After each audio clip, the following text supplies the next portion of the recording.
everyone, and good morning. Welcome to our live feed update for July 10th. I'm your host, Taran Armstrong, and with me today is Kirsten. How you doing, Kirsten? Not great, Taran. I thought you were the homie, but these last few days I've seen you talking to other people, and it's just disrespectful. Yeah, I am wearing my finale outfit. I apologize. How dare you rub that in my face? Not cool. Yeah. We are here to update you on everything that happened yesterday on the Big Brother 24 live feeds. It was day 4 in the house, and there's a lot to catch you up on. Occasionally, especially early in the season, there's so much to talk about that it would be like a 3-hour podcast, and we need to just kind of like really extra summarize. That is probably going to be today, because there's a lot of things to talk about, a lot of other things to talk about as well. So we are going to do our best here to get you up to speed on what's been happening here, and try to break down the various things. So let's just get straight into it. To catch you up, of course, Daniel is the HOH.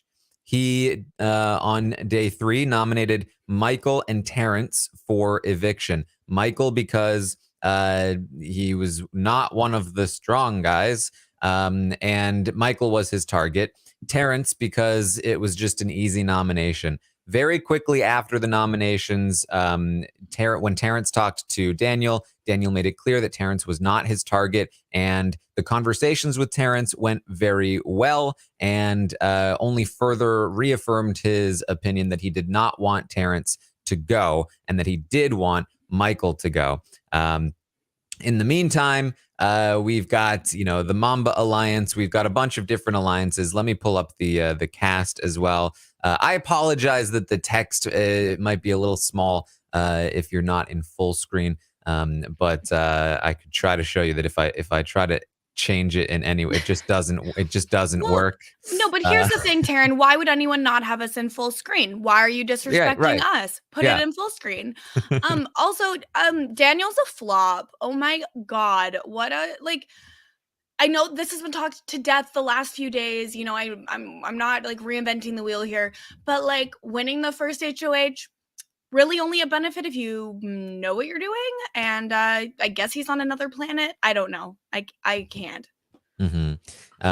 So that's what's happening with the nominations. We of course have different alliances, but really the main thing that was going on, basically, it felt like in the beginning of the day, right? Terrence and Michael on the block.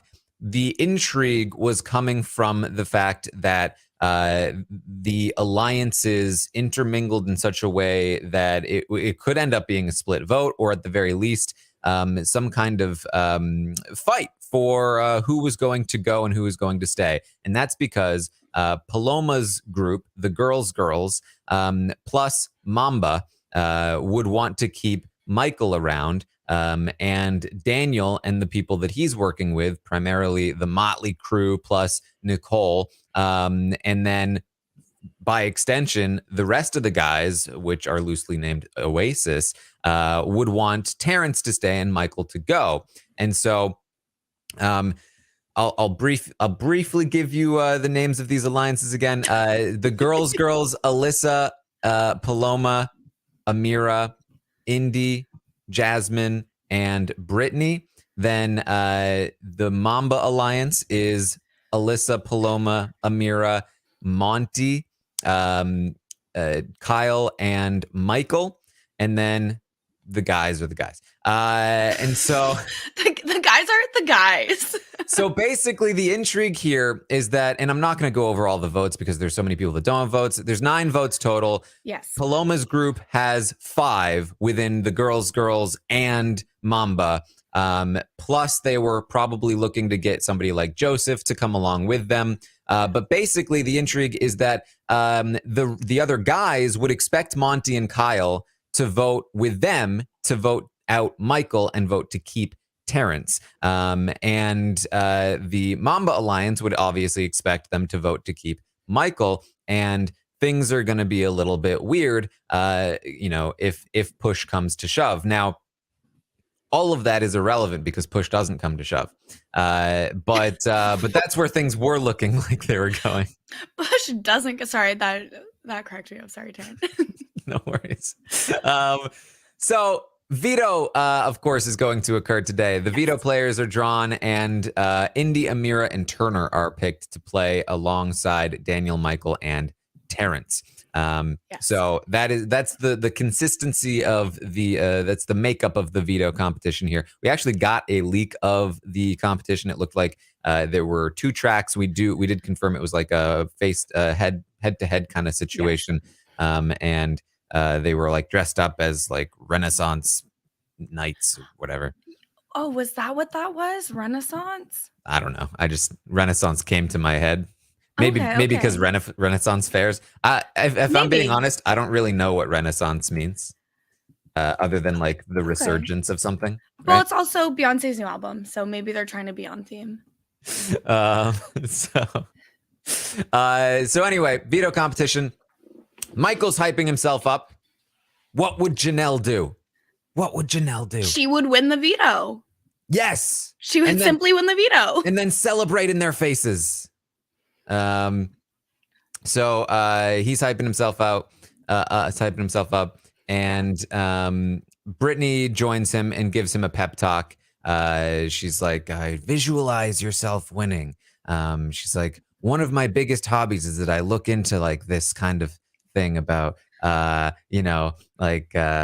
like basically therapy stuff. And she's like, visualize yourself winning. And she goes off on a like, screw them for not seeing any value in us. Like, you're going to show them that we have value and it's going to be great. And she hypes him up, and it's a great pep talk. And he's into it. Now, is there an argument to be made that she hypnotized him? Could she have hypnotized him a little bit? I think there's an argument to be made that she hypnotized herself later in the day. Bold. Yes. Michael says to the cameras that he does really love Brittany, but he hopes that his conflicts or his interests don't conflict, essentially, between Mamba and his thing with Brittany, because at the end of the day, he's got to look out for himself, whatever that means. So a little bit of an interesting thing there. Yes. Now, we spoke about finale outfits. We also talked yesterday about how, the other sort of like storyline through the season so far has been that basically from the second the feeds turned on, there has been quite the anti-Taylor sentiment in the air. And on day 3, yesterday, the day before, not actually yesterday, because look, it's weird how we do these. Yesterday for the feeds yesterday. Yes. Yesterday from yesterday, Taylor kind of opened up to the house about having trouble connecting with people sometimes, and situations in the past that she's experienced difficulty with these sorts of things. And so she's been trying to make more of an effort to connect, especially with some of the women, and in an effort to sort of connect with them, I believe something about like some of her outfits maybe had just arrived or something along those lines, and so she was just kind of like trying them out, doing a little bit of a fashion show as the room full of mostly women until Joseph joined. Were kind of like egging her on. Yeah, and so the impression I got, and like, in my life, I've spent a lot of time bonding with other women over clothing and sharing clothing. And we've seen it for years on Big Brother as well, that everybody ends up wearing each other's clothes. And it can be like a really kind of easy, low pressure way to try and build something if you don't feel super comfortable getting deep with people or having strong conversations with people. And so the way I saw it, and Taylor even says, like, it's going to be open season on my closet. Like, my only rule is that I need to wear something first before you can borrow it, which is a very standard girls rule. Very normal. Nothing weird about it. And everyone is encouraging her. They're talking about how good she looks and they like her clothes and like, yeah, show us the next one. Let's go. But then later they're like, okay, let me talk out the other side of my mouth. Yeah, this does just briefly. It reminds me of when Azza let, who was it? Was it Alyssa? Oh, it was somebody. It might have been Alyssa. Like wear her finale dress, and then she was so mad because it like ripped or something. I don't remember, but Azza was so funny. You have to be. That's the other thing. You're gonna borrow someone's clothes. You need to be good with them. Literally, Taylor is just existing in the world, living her life, and people are like, you know what would be really fun? To say that this very chill woman is bullying us and also do microaggressions against her. Like it's horrible. This is horrible. Yes. So, so just to like fully explain the situation, like she's literally just trying on clothes. They are very much like, oh my God, you're so beautiful. And try on more, do this one. And so she eventually puts on what she calls, her finale outfit, or the thing that she's going to wear for the finale. Mm-hmm. And they're like, oh, it's so great. The thing that people do. Like, it's just, yes, this is the definition of snatched. Like you're so beautiful. And all of those statements, true. Oh yeah. Like, listen, Taylor is one of the most beautiful people I have ever seen in my entire life. And she also has the clothes. Absolutely stunning. It's like when Kyle is like going off, like complimenting people, like everything, the way he treats everyone is how people should be treating Taylor, especially when it comes to her outfits. Yes. And so they're like, oh, like show it off for us. And so she does like a little walk in the bedroom. They're like, oh my God, this is so amazing. You've got to show everyone else. And she's like, no.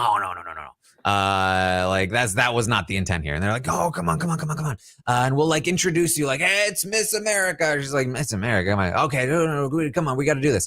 So they get her to go out and do a little walk, and they're like, introducing Miss Big Brother. And she comes out, she's like, oh, hey. And she does her thing.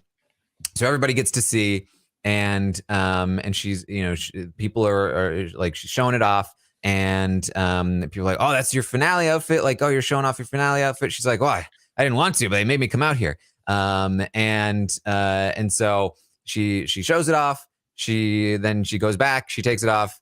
What a fun, we've been having these fashion shows on Big Brother lately. Like, what a fun little moment, right? For years, nothing new. This is not new ground. Yeah, and everyone loved her outfit. Everyone's having a good time. What a nice house. Everyone is best friends and they all get along really well. And yeah, it's so good. Yeah. So another thing that happens in the morning is that Taylor has a conversation with Monty. And from what we saw of it, it was mostly just like, what would happen if the veto was won? Not sure. Hopefully, I wouldn't think it would be another have-not guy, right?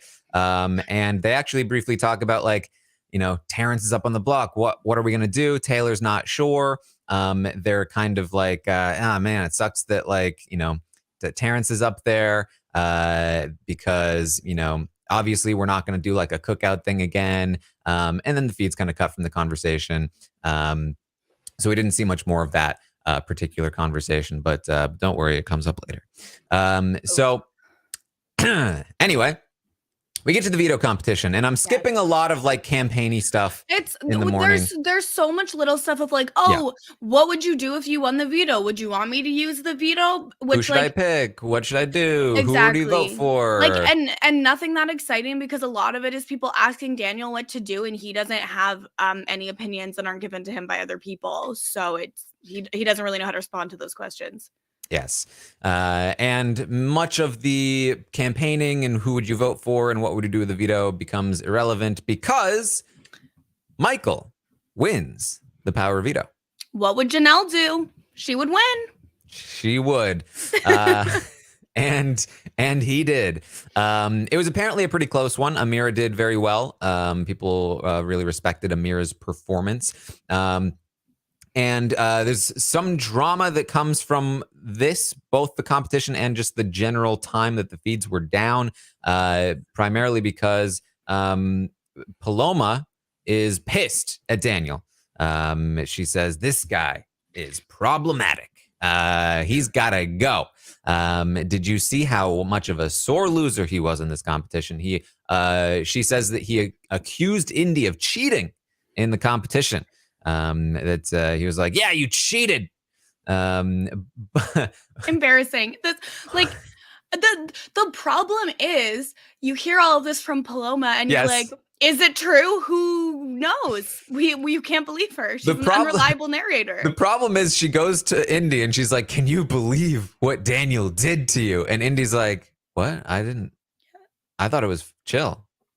Yeah, and Indy just vibing as per I think Daniel's a good guy, she says. I mean, here's the thing. I already knew Paloma's bad before this, but she's someone who likes the Keira Knightley version of Pride and Prejudice, which is a fake fan anyways. If it's not the BBC 6-part miniseries, who even are you? Lizzie Bennett. Embarrassing. She's Kitty at best. Caroline Bing, more likely. Bing Lee. You are speaking gibberish to me. I'm sorry you don't know the classics of the first ever rom-com, but she thinks that she is the heroine of the story, and it's frankly embarrassing for her. And the Keira Knightley movie is trash. Oh no, don't say that to Paloma. Oh, I'll tell her to her face. I would love to talk to Paloma face to face about anything. So Indy apparently not upset by the Daniel thing, and who knows? I don't think this is going to stick, this drama, but it happened, and so another thing that happened while the feeds were down is that Brittany hypnotized herself, or at least that's my theory, or she has a twin that she's switching out with, and so Brittany observed. Yeah, I think you need to get closer to the camera when you do your Brittany stuff. Hold on. Oh God, wait, no. Observe. I take it back. I observed at the table. It was an observe bounty of riches. I take it back. Whoops, that's not how it works. How do I get it back? Taran said we don't need Kirsten. We can just have the cast up. There it is. Oh my God. So yeah, Trey, I would be proud. So remember, Brittany is claiming to be a researcher, a toy researcher, and that she's constantly referencing as a researcher. I observe, and so a researcher. Yes, she made some observations at the table while the feeds were down, and I don't know. I still don't really know what those observations were, if I'm being honest. Well, and the thing is like watching the conversation, I was like, okay, Brittany. And then even when you look at how people are reporting on the conversation, it's just like, Brittany shared many observations. I was like, okay, so you got just as much from this as I did. So the main thing, the biggest message that Brittany has, so Brittany's one of the first people to talk to Daniel post veto. And obviously we know with Michael winning the veto, somebody's going to have to go up as the replacement. We know that Daniel doesn't want Terrence to go. So this person is going to be the intended target. Whether they actually go home is another question, but it's definitely huge who's going to go up as the replacement. Yes. And this is why, like, especially with the backstage twist and everything, like, totally understand the thought process of, okay, I have a pawn and I have a target, whatever, sure. But even when you're putting up a pawn, it has to be someone where you're still fine with them going home. Like, you can never put someone on the block that you're not fine with them going home if things change, especially in a week where there's no tiebreaker. Mm-hmm. So Brittany is, again, one of the first people to talk to Daniel. Nicole ends up coming in, and it's basically her talking to Nicole and Daniel. They, by the way, think they're doing a great job of hiding their closeness, Nicole and Daniel. But very much everybody knows. So Daniel's obviously like, he's like he's pissed, but like, oh, this is Big Brother, because this sucks that my target just won and now he's gonna be coming for me, but this is Big Brother. And so Brittany's talking to him, and the biggest takeaway from her observation is that there are so many people in this house that are just here for the fame.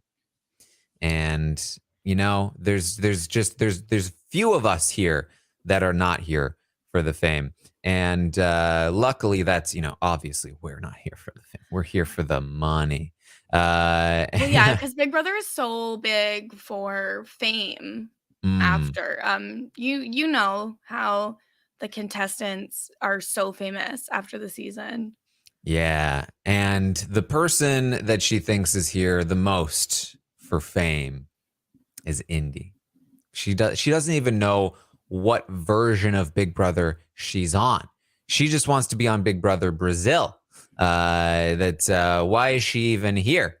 She wants to be on the other show. I think it's a beggars can't be choosers situation, but okay. Yeah. You might be thinking, wait a minute, why is she throwing Indy under the bus? Isn't she in an alliance with Indy? And my answer to that is yes, she is. And I don't know. I don't know. I feel like that's what a lot of this. It's like, okay. Yeah. Now, I guess to be fair to Brittany, this is not just on her. Jasmine and Amira also had a conversation earlier in the day about like, what does Indy even do here? Amira talked a little bit of game with Indy, and she's like, "That's the first time Indy talked game with me at all." Like, people within the girls are not a fan, not huge fans of Indy. Although I think maybe Paloma is a little bit more so, but it's also day 4. It's weird because like the strategy of this house is moving at such a strange pace where a lot of people are not really talking strategy or don't know how to initiate those conversations, largely because of Daniel's open door policy. But then there's this like weird judgment for people that are not perceived as playing hard enough, which like I think over the past few years, we've all agreed that like playing hard is better than not playing at all in general. But normally it does take, a week or so for people to get more established in the game and where they are and used to the cameras and the feeds and everything. But no, other players get to arbitrarily decide when the game happens. And if you're not in the room for that specific moment, well, sorry, you've missed the boat and now you're not playing hard enough. Yes. So remember that prior to the nominations, the initial nominations, Daniel had mentioned that his shortlist was essentially Michael, Terrence, Taylor, and Indy.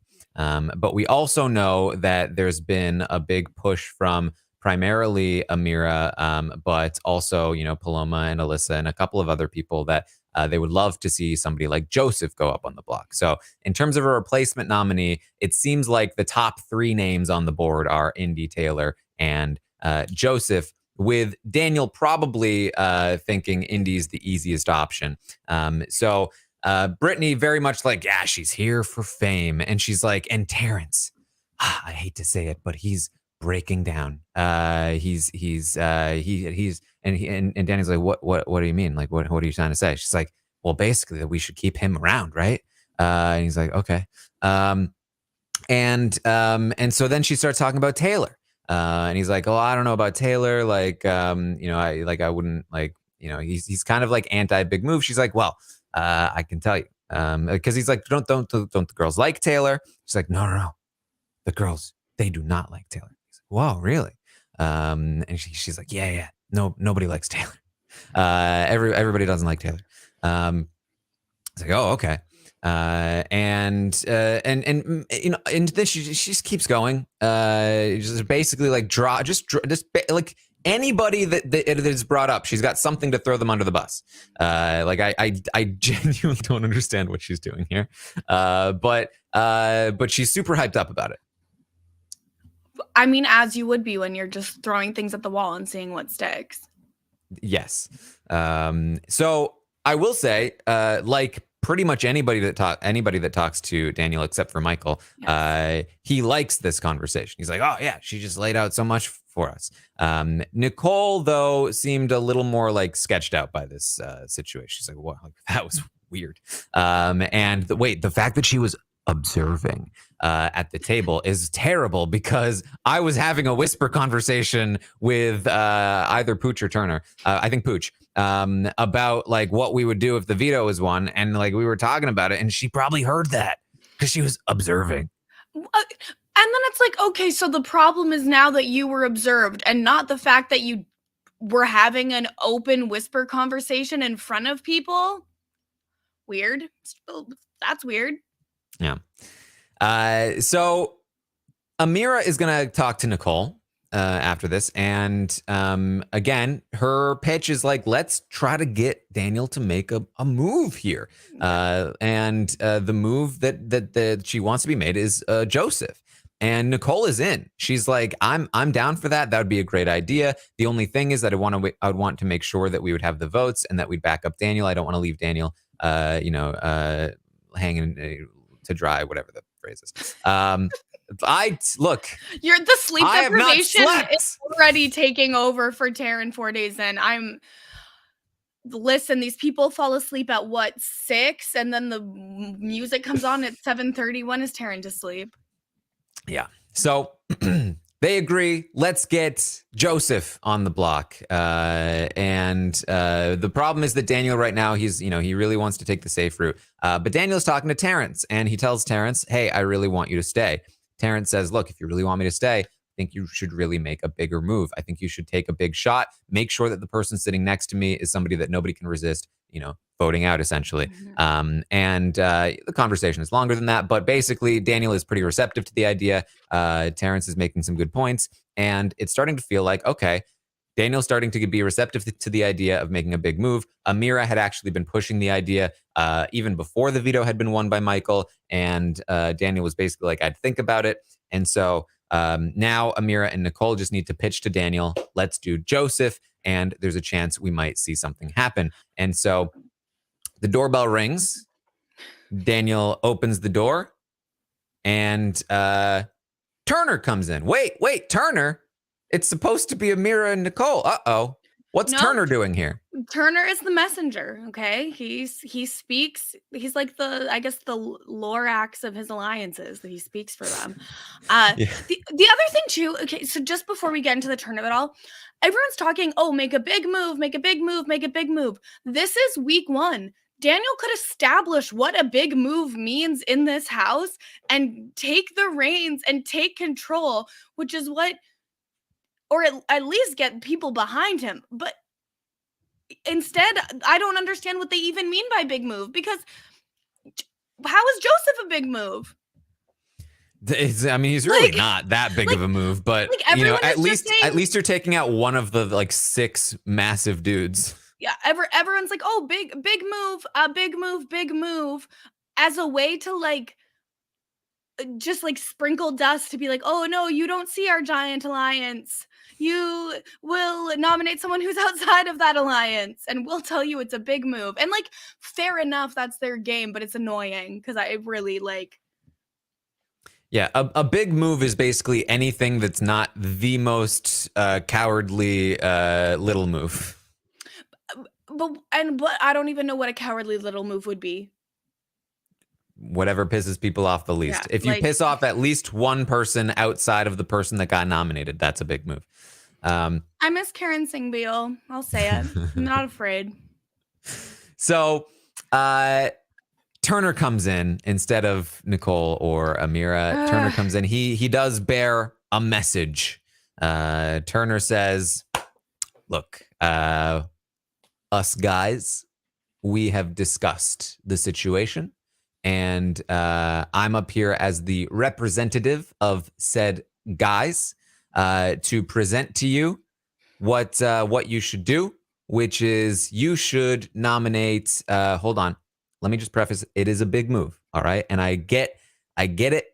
You want to play it safe, but look, we're just presenting you with this option. We really think it's a good idea. We want to just say that we stand behind you if you do this. We all of our votes already locked in. So here's what you should do. Big move, put up Taylor. Dan's like, oh no, Taylor. Yeah, the biggest move of all, nominating the person who is completely isolated from everyone for existing. What a move. Wow, congratulations.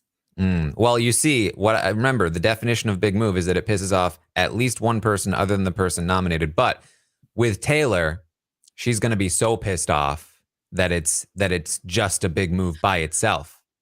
And I literally F off all of these people. I am so furious. Taylor seems like the chillest person in the entire world.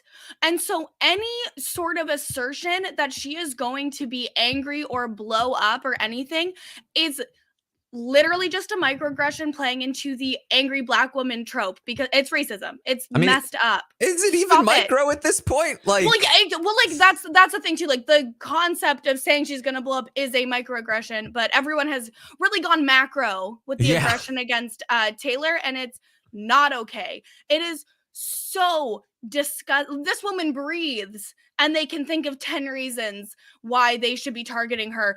Apparently, she's a bully.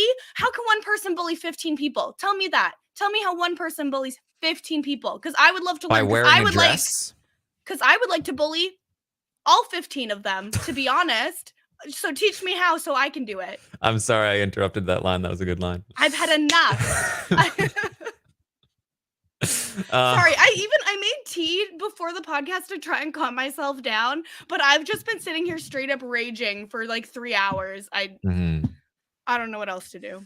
Yes. Well, Daniel's response to this pitch is like, like I'm into the idea. Like, I want to do what you want me to do. But he just talked to Taylor, had a good conversation with her. I talked to her earlier. He's like, I've been having some good conversations with her. I feel like she's opening up. Like, oh, that sucks. And Turner's like, look, you don't have to. We're just giving you the idea and saying that it's a really good idea, and we would all back you if you did the idea, and we would all love you if you did the idea, and that it's a really good idea, and that you should do the idea. But we're not saying you have to do the idea. And like, maybe you are saying they have to do the idea, and like all they sit and do is, so now it's like, okay, well, Daniel is hearing the idea and he's not like totally opposed to it, but he's putting up a little like tiny arguments, and it's like, okay, well, let's walk it back just a tiny bit of like, okay, well, you know, we're really intimidated by Taylor because she's done pageants, so she knows what she's doing. Love to know what that means. But okay, like maybe we can look, and maybe there's 2 options. Maybe you have 2 options, Daniel. She's competed before. Like, in reality. That's basically what a pageant is. Well, yeah, and everyone else has participated in society. Like, congratulations if we're all talking about things people do. So Nicole is going to come in afterward, and she's going to make the Joseph pitch. She says, look, Joseph, when he was in here, he was basically volunteering to go up. He's like, what? I didn't catch that at all. She's like, well, I was talking to Amira, and we're kind of feeling like, what if you made a big move? You put up Joseph. And Daniel, unfortunately, did not go. Oh, I love it. He did the opposite. Just 20 minutes late. If this had come up 20 minutes earlier, it could have been something, which still, again, don't love the immediate instinct to nominate Joseph either, but it's all ugly. It's all ugly in BB24. Yes. So he basically is like, oh, man, the thing about nominating Joseph is that, like, the guys have already come to me and all promised me their votes. And like, I wouldn't want to like ruin that, you know, like I've already got those votes. You know, I just feel like, and Nicole immediately like, oh, okay, then never mind. Totally. Don't even forget I even said it. What are the other options? He says, okay, so here's what I'm thinking. I'm thinking Indy or Taylor. My initial instinct is Indy, but you know, the guys came up to me. They're like, what if we did Taylor? So I'm not sure, but like, can I just say, like, how cool is it that like all these guys are saying they'll vote how I want? Like, aren't we doing so well? Also, annoying. Daniel's like, oh, I don't get along with big alpha males. But the second he gets a crumb of validation from them, he's like, oh yeah, I've got those alpha males. Okay, yeah, we get it, Daniel. You were bullied in middle school or whatever. But that is actually, like, when Brittany was hyping up Michael earlier in the day, she spelled that out like explicitly. She was like, I thought Daniel would be like, cool, wouldn't want to be with the alpha bros, but what I failed to recognize is that maybe, because he didn't get along with the alpha bros like in high school, now he's in this situation where they need something from him, and he's able to sort of like heal that wound by like getting in with them. I was like, yeah, it's not going to heal that wound when they shove you in a locker next week, nerd. Oh boy, get out of here. I'm sick of them all. I'm sorry, I'm sick of them all. So he's very excited that they promised him their votes. When, I mean, this guy is a fan of the show. That is the default state. Like, if you are HOH, everybody should be promising you their votes. Like, that is how things work. I don't understand how you don't know that. And it's weird too, because like, it's not an HOH-itis thing either. Oh, it's the opposite. Like, he's sitting there like, yeah, like devaluing himself with every move that he makes. Very bizarre behavior for someone who like loves the show so much. Yeah, like he absolutely just refuses to wield any power whatsoever. And just like, it's just like, somebody please just use me. And then and that's the you thing, can dispose of me later if you want. I just need to be used. Well, and that's the thing too, where like, if that's the way you want to play Big Brother, like, you know what, that's fine too. If that's how you want to play, cool. So throw the first HOH. Like, why are you playing not an HOH game as the HOH? Like, what are you gonna do next week? Stop it. No. So, speaking about these guys, like, obviously we're not going to be working with them like long term or anything, but I do think that they all need to stay for like at least like a month, like at least like a month before we start doing that. Cause like, then we can start taking them out. And this is when I tweeted out, I was like, we're literally watching in real time how this happens. Like, You wait a month to take any shots at these guys, and now all of a sudden they're trading HOHs, and all of your allies are gone. And what are you going to do now? Like, this is the time. Like, this is the time. It always is. It's very simple. Well, and that's the thing too. Like, the early bird gets the worm.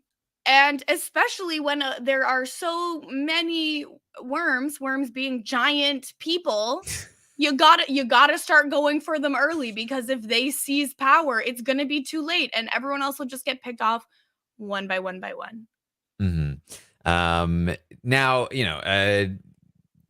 in terms of like Daniel's strategy, obviously it's not going to be in everyone's interest to take a shot at the big guys all the time. Yes. But just, I think the thing that I'm particularly taking issue with is his specific logic in this moment, which is not the logic that he should be using.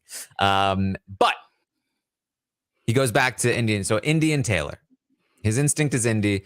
And the problem is that like he has been feeling better about Taylor.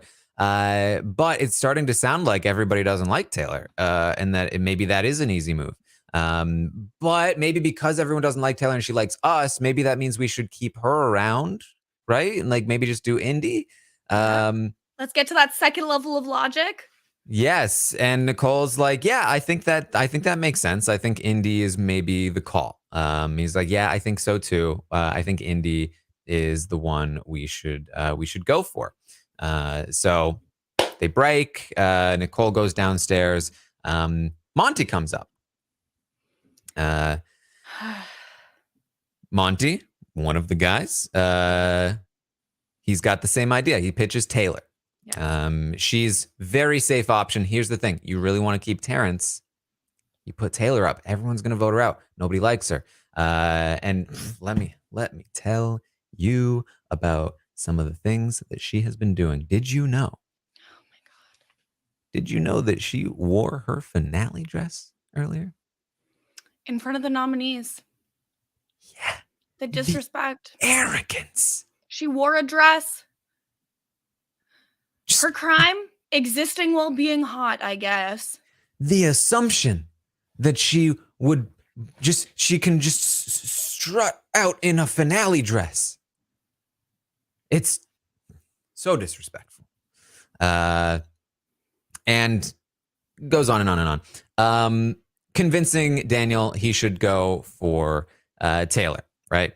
In the meantime, downstairs, the Turner and Pooch duo are working on Nicole and telling Nicole, man, the thing about Taylor is that, can you believe this? Turner says, I had a situation with Taylor, okay? She approached me. I had eaten. I put my dishes in the sink. She approached me. She was like, hey, you want to do those dishes? Whoa! Excuse me? Wow. What is this bullying happening right now? Why are you asking me to do dishes?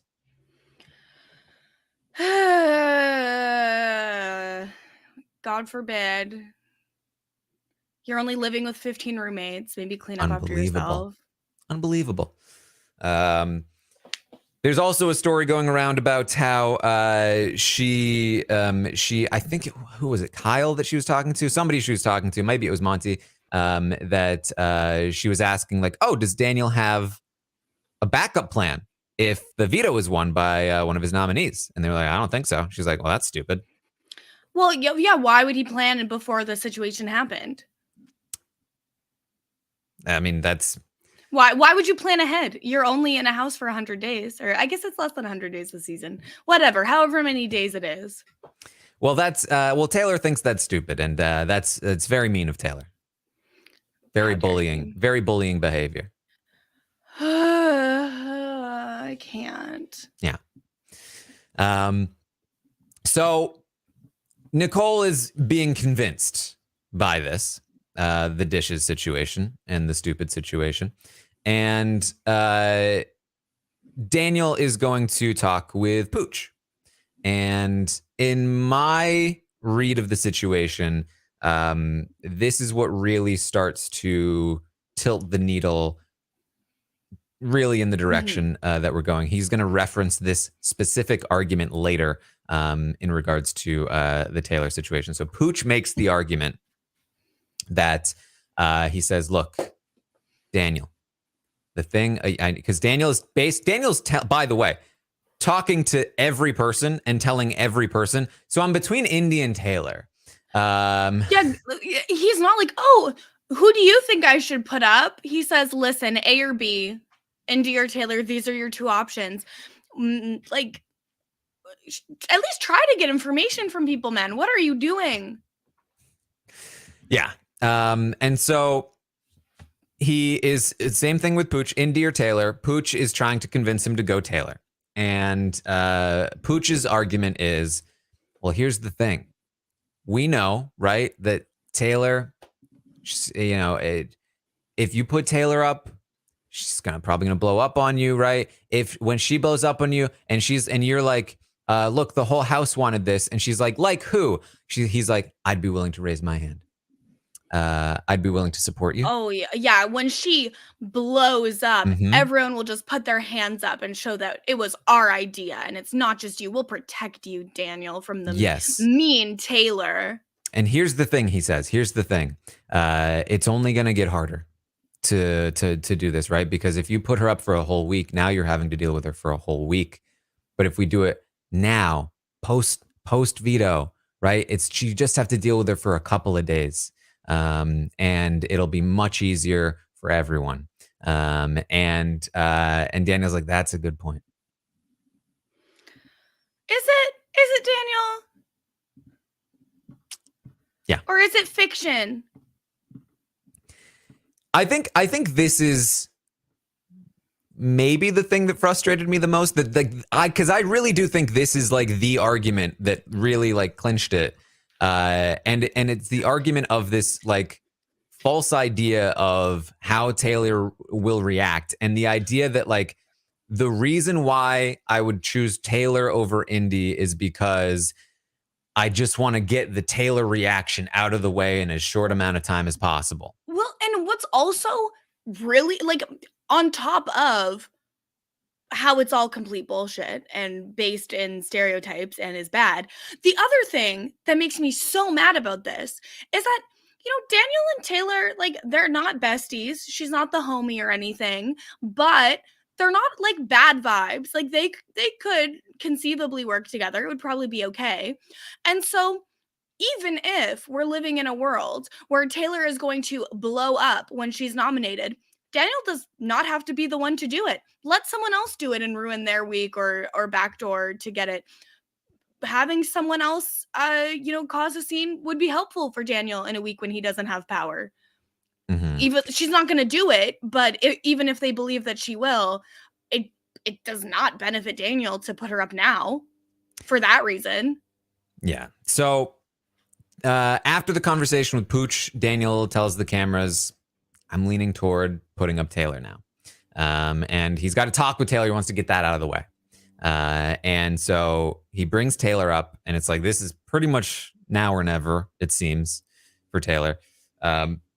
But he gives zero indication that he's even close to leaning toward putting her up. I mean, he brings her up, and they're just laughing and like joking around and having a good conversation, just vibing, as he would say, just vibing.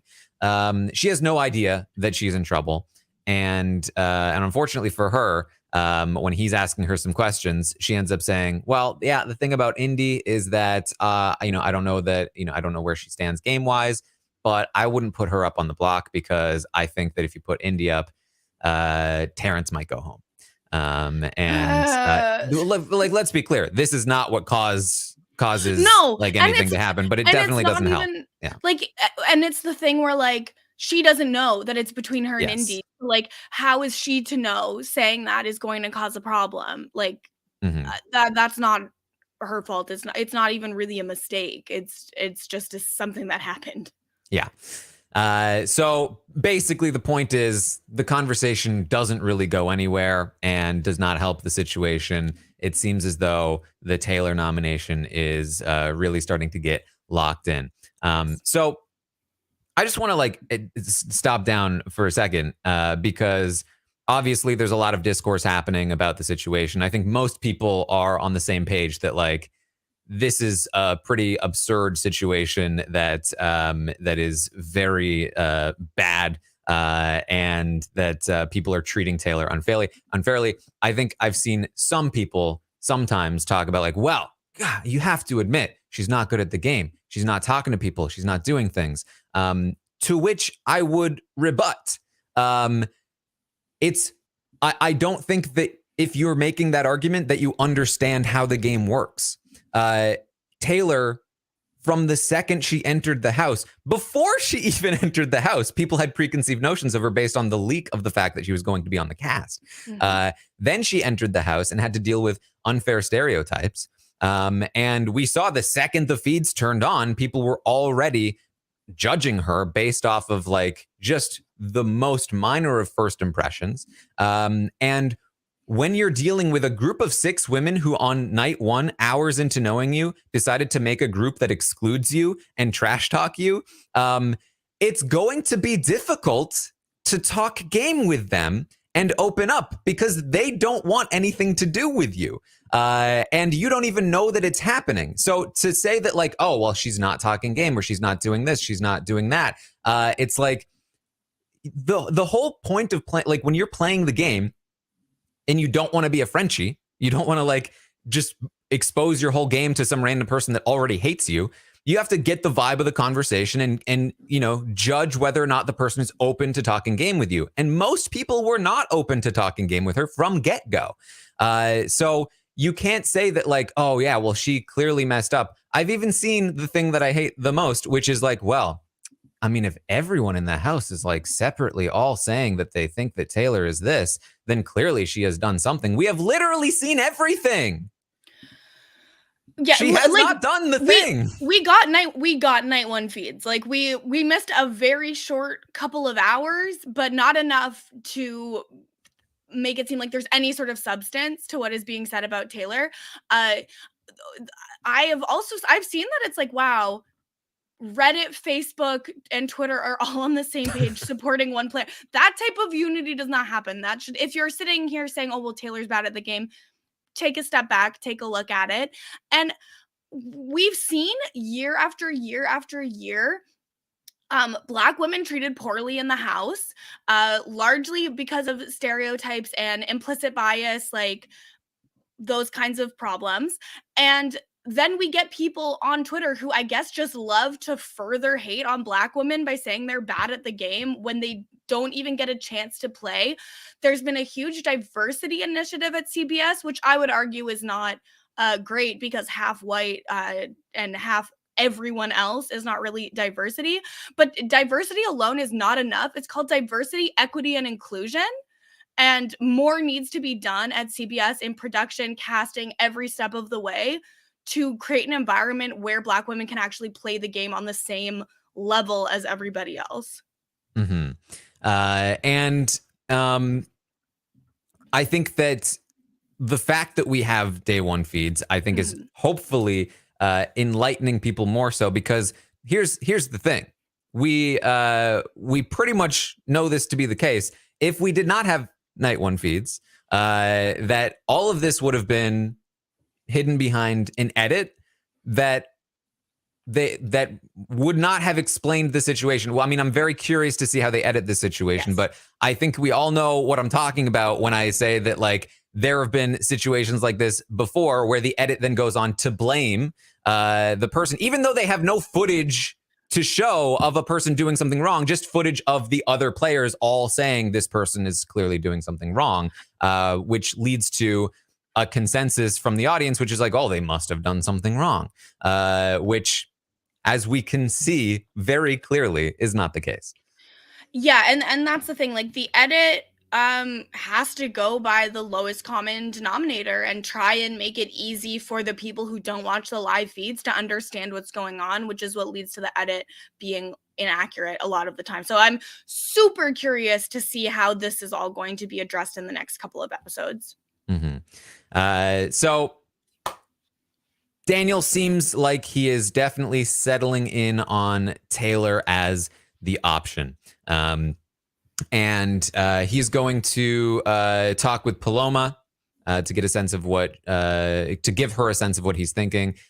He mentions Taylor, and she's down for it. He describes like, oh, I think she, you mentioned that she's like following you around. I think that she's just jealous because you're playing the game that she wants to play. And she's like, oh my God, you're totally right. And there's like a weird vibe between, she thinks, okay, just to reset the Daniel and Paloma relationship. She has claimed that she has him wrapped around her finger, and that she thinks that he has a crush on her. She now was very upset with Daniel based on the Veto situation. She was like, got to get this guy out. He's problematic. And in this conversation, Daniel's like, massive puppy dog eyes. I mean, like I get that, like, maybe he makes flirty eyes with a lot of people, but he definitely makes a lot of flirty eyes with Paloma. Whether or not it's flirty eyes or just platonic endearment. It's hard to tell when it's flirting and when it's attractive people existing. Yeah, like he really likes her. It doesn't have to be in any kind of romantic way or anything like that. But like he really likes Paloma. He makes a note of it all the time. He's like, I really like, you're just the best. Well, we just vibe so well. I wish we didn't have to talk so much game because I just want to vibe with you. And also like, oh, that t-shirt is so cute. And so they're talking through that situation, and she's down for the Taylor stuff. Then they get interrupted and so on and so forth. Yeah. Then we get to Everybody Hates Taylor Part 2. Yes. which kicks off primarily with something that was difficult to see coming because it stems from something that we did not see on the feeds. But Monty goes to Paloma and says, so I've got something to tell you, and unfortunately involves you. He says, yesterday morning, and I believe that when he says yesterday morning, I think he means this morning. It's really hard to say with like the weird sleep schedule what mornings are. Yes, because there was a conversation that they had this morning. I did not catch one the previous morning. And also the information that Taylor supposedly gives could only have come from things that happened in the previous day. So anyway, I think what he means is this morning, but it doesn't really matter. He says this morning, Taylor told me that you were coming for like the big guys, that you were targeting the big guys. And Paloma says, what? That's an absolute lie. And Monty's like, I thought so. I didn't think that it was true. And Monty is really upset that Taylor would try to trick him and lie to him. Paloma's upset that somebody's lying about her. She ends up crying, and the whole house starts rallying around her. Like, how dare Taylor? Yeah, and like for the record, Paloma did want a man to go home this week, just to step that up in case anyone's forgotten. But yeah, so she got caught, and now she needs to be the victim, obviously. Yes. So obviously there's a lot of confusion around this particular situation. Did Taylor say this to Monty? Is he making it up? As I said, I mentioned that conversation in the beginning of the day for a reason. I believe that's when the conversation he's referring to happened. We saw a glimpse of it, and then the feeds cut away. The facts are we don't know. We don't know what Taylor said to Monty. We don't know if she said this at all. My guess is that she did say something along those lines. Completely throwing Paloma under the bus, saying like Paloma's going for the big guys. Watch out for her. Sounds very unlike everything else I've heard from Taylor in her conversations. I doubt she said it in that way. But she may have, because it was the vibes were good in the conversation. She may have just been giving Monty a heads up, like, hey, watch out. Some of the women might want to get you up in a renom situation, or whatever it is. Either way, he came away from the conversation feeling like maybe she's saying Paloma will come for me. So he relates that information to Paloma. My guess is that he's not making it up whole cloth, because he seems genuinely very upset that he believes Taylor lied to him. Yeah, I think Taylor was genuinely trying to give a heads up, but again, we're going based off of something that we haven't seen. So it would be great if in the way all of this is edited, we get to see the flashback of what was actually said so that we can have a little bit more context. But yeah, and so this just spirals out of control. At no point does Paloma confront Taylor to say, hey, why did you say this? Because other people get the opportunity to respond to things that are said about them, such as Paloma getting a heads up, but Taylor doesn't get the opportunity to respond to what people are saying about her. Yes, and so I guess the final important piece to note is, in case you don't already know, Taylor is obviously not lying about the situation. We don't know exactly what she said, but given the message that is being relayed, we do know that Paloma did want to target some of the big guys, and she did have some vague conversations with Taylor around that involved like women stick together, go after the big guys. So I don't think we have reason to believe that Taylor intentionally lied about the situation either. But again, maybe I doubt it. Maybe we'll see this on the show. So this becomes the new rallying cry to like, this is the final straw in the Taylor situation, is that how dare she go after poor Paloma, poor innocent Paloma. Poor sweet innocent Paloma. Innocent and sweet, yeah. So that's going around, and it really just, this is when things really start to spiral as this goes around. Nobody is really innocent here. Like Terrence gets in on it. Brittany and Michael go up and tell Daniel about the situation, and Daniel is pissed. Like how dare she do that to poor Paloma? And trash is being talked all over the place. Yeah, and also just for obviously we're going through everything, but if people want to read a thread to catch up on it, at Valerie_gallery had a good thread breaking it down this morning as well.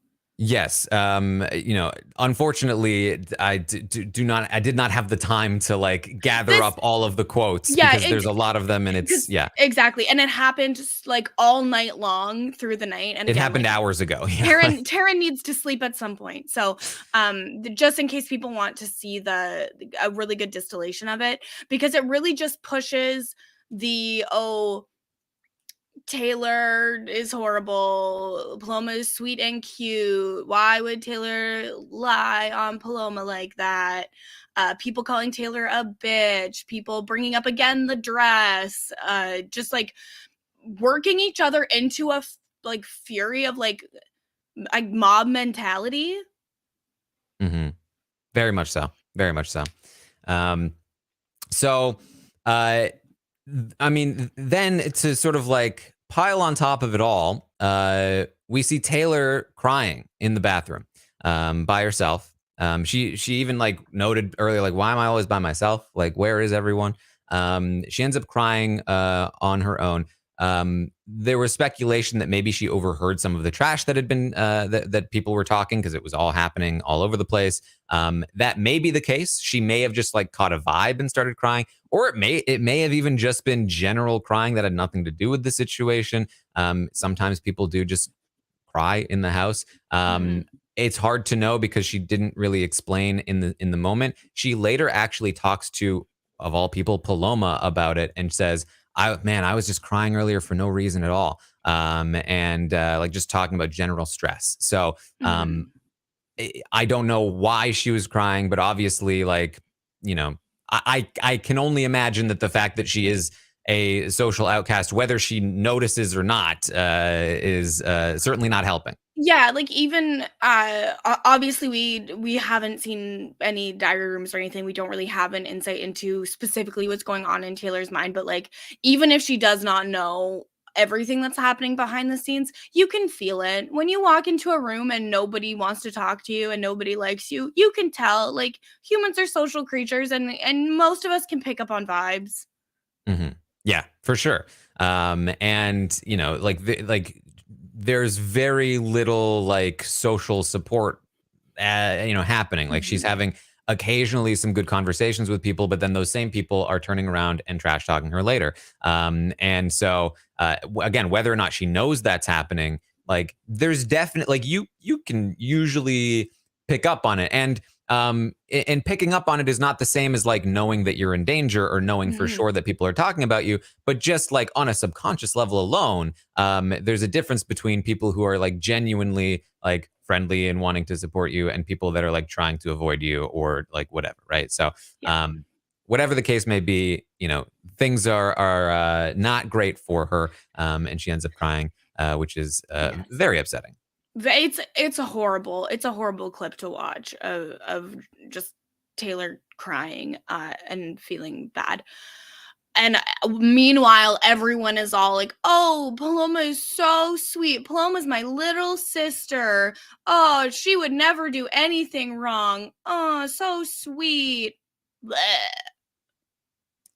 It's wild. It's wild watching how that work, like Paloma being like the most active person in the house, Taylor being one of the least active, but the perception is like completely opposite, basically.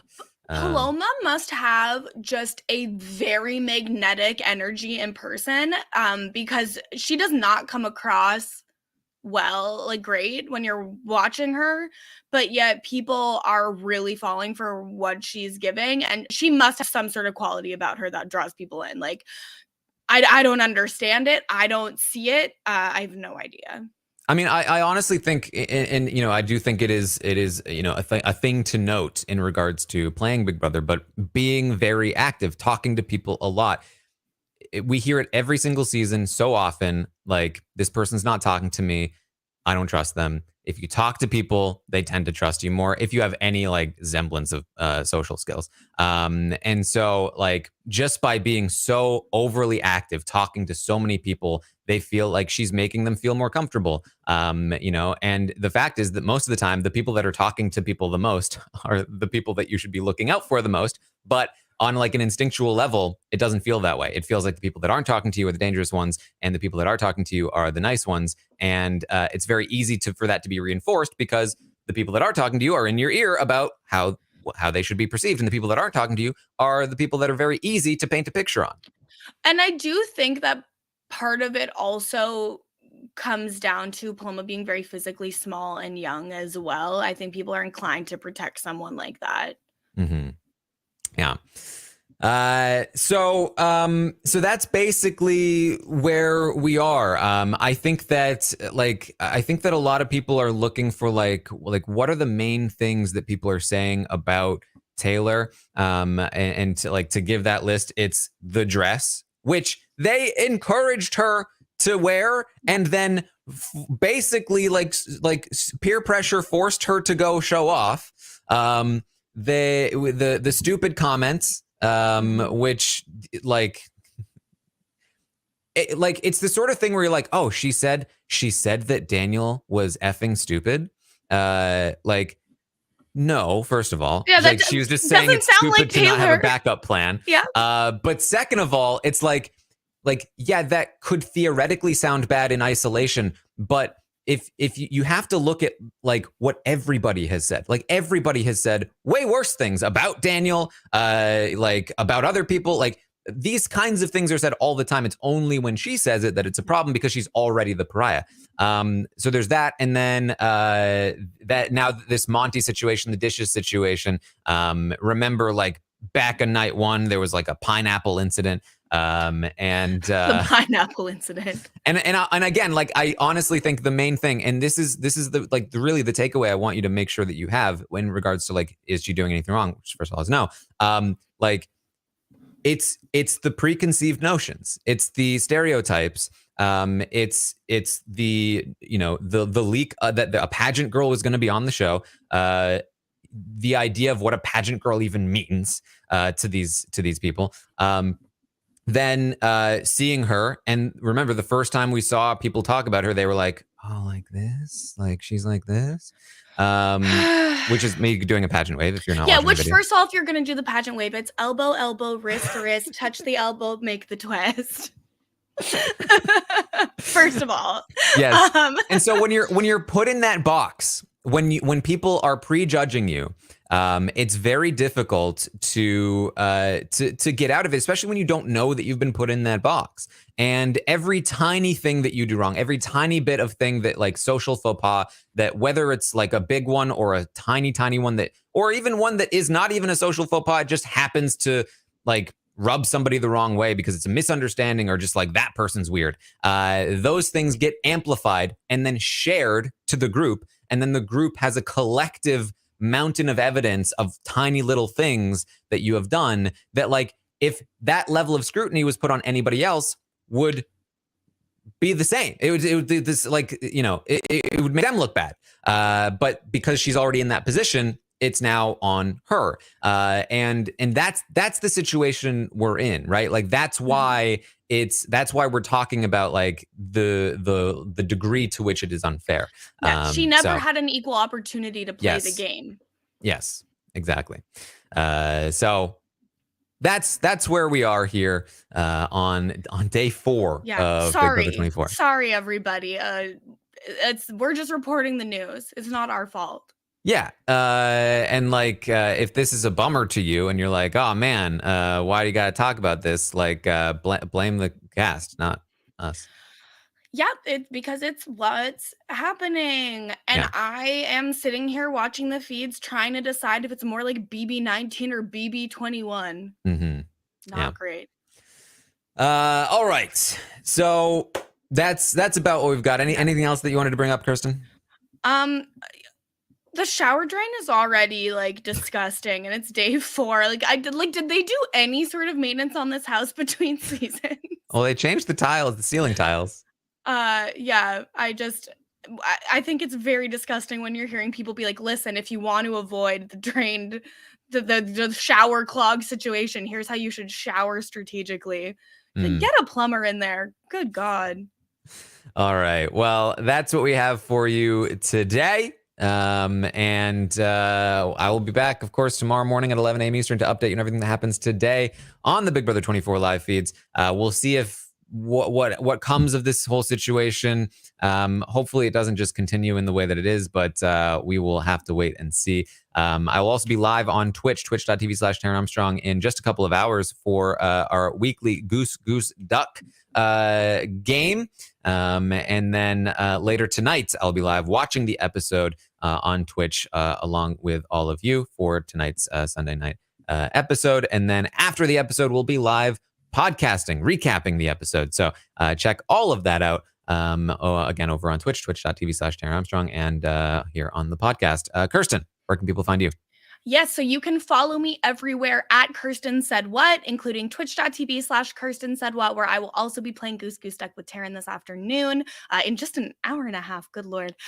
You can also hear me recapping BoJack Horseman every week on BoJack Horse Pod. You can hear me recapping Riverdale kind of bi-weekly with Frail Mary over on Kowski Cast. That's Cow with a K. And every single week you can hear me and Sasha Joseph break down pop culture, celebrity gossip, and trending topics on Mess Magnets, which is renewed to the end of August. So please go subscribe so that we don't get canceled. All right. Thank you all so much for joining us here today. And I will see all of you next time.